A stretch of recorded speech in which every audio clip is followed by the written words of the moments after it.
क्या आप जानते हैं कि आप दिन भर में औसतन करीब 22,000 बार सांस लेते हैं? कभी गिना नहीं ना?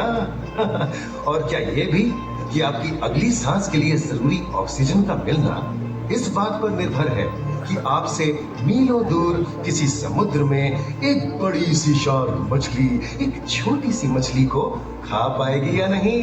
क्यों यकीन नहीं होता ना? चलिए कोई नहीं, आइए आपको ले चलते हैं एक ऐसी दुनिया में जो आपसे हजारों मील दूर होकर भी आपके अस्तित्व का आधार है।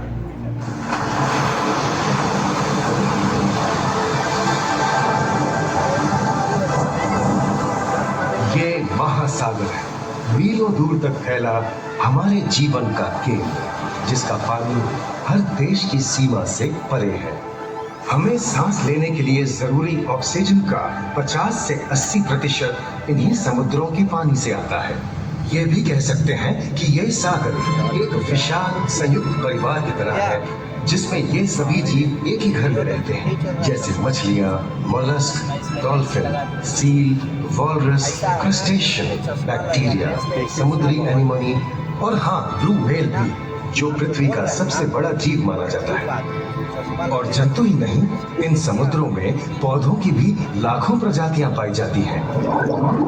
इन विशाल समंदरों का पानी हमारी पृथ्वी का लगभग 3/4 हिस्सा है। इस धरती पर 5 बड़े महासागर हैं: आर्कटिक, अटलांटिक, हिंद, प्रशांत और दक्षिणी महासागर। ये सागर इतने महत्वपूर्ण हैं कि इनका तापमान और लहरें दुनिया के हर हिस्से के मौसम पर असर डालते हैं, चाहे वो मौसम कितना ही खतरनाक क्यों ना हो। हमारी ही तरह पानी के नीचे पनपता हर जीवन सूरज की रोशनी पर निर्भर है। जी हाँ जनाब, सिर्फ ये जंतु, मछलियाँ, पेड़ पौधे ही नहीं, बल्कि बैक्टीरिया जैसे सूक्ष्म जीव भी सूरज से ऊर्जा पाकर खिलखिला उठते हैं। ये देखो मिस्टर ऊदबिलाव, कितने मजे ले रहा है। देखा इसे, अपने चेहरे की पोजीशन ऐसे बदल रहा है जैसे किसी स्पा में स्टीम ले रहा हो। और वो चली मैडम व्हेल इठलाते हुए सनबाथ लेने।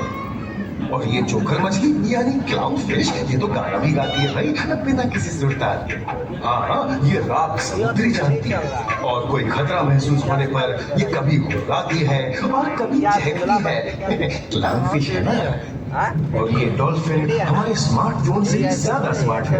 ये अपनी आवाज का इस्तेमाल सोनार की तरह करके एकदम सही दिशा में तैरती और एक दूसरे को संदेश भेजती है।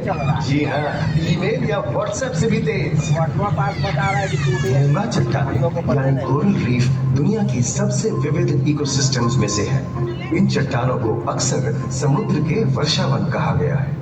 आई समुद्र में वर्षा, अजीब बात है ना? अरे दरअसल इनका नाम इनके आसपास बसे इन जीवों की विविधता के कारण पड़ा है। इनमें से कुछ मूंगे गर्म उथले समुद्र में, तो कुछ ठंडी अंधेरी गहराइयों में रहकर हमारे इकोसिस्टम के संतुलन को बनाए रखते हैं। पौधे हमारे इकोसिस्टम का एक बहुत ही महत्वपूर्ण हिस्सा है और पानी में ऑक्सीजन का सबसे बड़ा स्रोत है। इस नीले पानी में मौजूद कई पौधों में से एक बहुत ही महत्वपूर्ण पौधा है फाइटोप्लैंक्टन, जो पूरी दुनिया की ऑक्सीजन की जरूरत का लगभग 50% बनाकर हमारा अस्तित्व बनाए रखता है। इन समुद्रों में पहुंचने वाली सूरज की रोशनी की मात्रा के हिसाब से उन्हें 3 क्षेत्रों या परतों में बांटा गया है। सतह के सबसे नजदीक वाली परत को यूफोटिक जोन या सनलाइट जोन कहा जाता है। जाहिर है कि यहाँ सूरज की सबसे ज्यादा रोशनी पहुंचती है और 90% समुद्री जीवन इसी परत में मौजूद है। अगली गहरी परत को डिस्फोटिक जोन या ट्वाइलाइट जोन कहा जाता है। इस परत तक सूरज की सिर्फ 1% रोशनी पहुंचती है, जो पौधों के जिंदा रहने के लिए काफी नहीं है। तीसरी और सबसे गहरी परत एफोटिक जोन या मिडनाइट जोन है। यहाँ सूरज की रोशनी बिल्कुल नहीं पहुँचती। ये परत पूरी तरह से अंधेरी और ठंडी होती है, बिल्कुल किसी हॉरर मूवी के सीन जैसे। ये कई जगह पर इतनी गहरी होती है कि यहाँ आसानी से माउंट एवरेस्ट जैसे ऊंचे पहाड़ भी समा सकते हैं। और इसकी सबसे गहरी जगह है प्रशांत महासागर में मरियाना ट्रेंच। महाद्वीपीय तटों के साथ लगे उथले समुद्री इलाकों तक पहुंचना आसान है, लेकिन ये समुद्र का सिर्फ 10% है। समुद्र की गहराई जितनी बढ़ती जाती है उतने ही वहां के हैरत अंगेज जीव जिन तक पहुंचना मुश्किल होता जाता है। ये समुद्री जीव पहले तो अपनी खूबसूरती से आपको छलते हैं और फिर अचानक एक खतरनाक रूप ले लेते हैं जिनसे बचना मुश्किल ही नहीं नामुमकिन है। और ये क्या, अचानक ये रोशनी कहां से आई? ओहो, ये तो जेलीफिश का झुंड है जिनकी रोशनी एकदम डिस्को लाइट की तरह लगती है। वाह, ये हुई ना बात। अब सभी बड़ी छोटी मछलियां इन चमचमाती डिस्को लाइट को देखकर पार्टी करने आएंगी। और फिर यही रोशनी उन्हें बेरहमी से दबोचकर उनका शिकार करके अंधेरे में वापस गायब हो जाएगी। लेकिन सभी शिकारियों को छलावे से लुभाना नहीं पड़ता। सबसे घातक शिकारियों में से है शार्क, जैसे ग्रेट व्हाइट और टाइगर शार्क। शार्क आमतौर पर सूरज ढलने के बाद अंधेरे में शिकार पे निकलती है समुद्री जीवों का यमराज। आज तक शार्क की 500 से ज्यादा प्रजातियों का पता चल चुका है। ये हर तरह के खुले महासागरों में, मूंगे की चट्टानों में, आर्कटिक की बर्फ के नीचे और समुद्र की अंधेरी गहराइयों में पाई जाती है। और ये है समुद्री घोड़ा, जो तबड़क तबड़क नहीं, छप छप छप छप करता है, यानी दौड़ता नहीं, तैरता है। हमने इन समुद्रों के बारे में बहुत कुछ जाना है, पर अभी भी बहुत कुछ जानना बाकी है। ये सागर गहरे और विशाल, ठंडे और अंधेरे में डूबे होते हैं।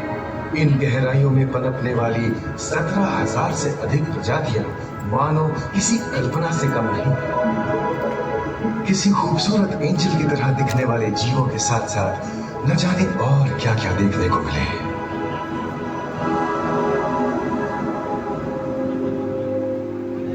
इन विशाल सागरों के इकोसिस्टम इनके बाहर तक फैले हैं।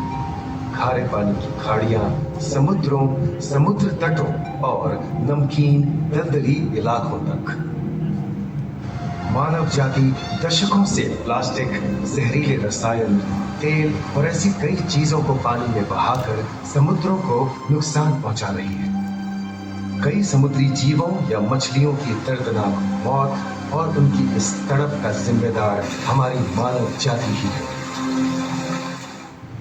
पिछले कुछ दशकों में वैज्ञानिक पैमाने पर सामने आए खतरों में से एक बड़ा जलवायु परिवर्तन है, जिससे महासागर गर्म हो रहे हैं और ग्रीन हाउस गैसों की अधिकता और ऑक्सीजन की कमी के कारण इन समुद्रों का अम्लीकरण हो रहा है। सागरों के इस तरह गर्म होने से पानी का स्तर बढ़ गया है और बर्फ की चादर पिघल रही है।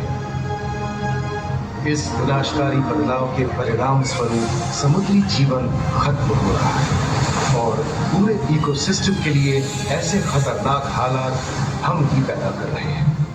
हमारी आने वाली पीढ़ी का भविष्य इस बात पर निर्भर करता है कि क्या हम आज अपने निजी जीवन से प्लास्टिक को हटाने जैसा छोटा कदम उठा सकते हैं, या फिर हम बड़े स्तर पर सख्त नियम बनाकर उन्हें लागू करें, जिससे समुद्री संसाधनों का दोहन और प्रदूषण कम हो। याद रखिए, बात हमारे अस्तित्व की है तो बदलाव की शुरुआत भी हमें ही करनी होगी।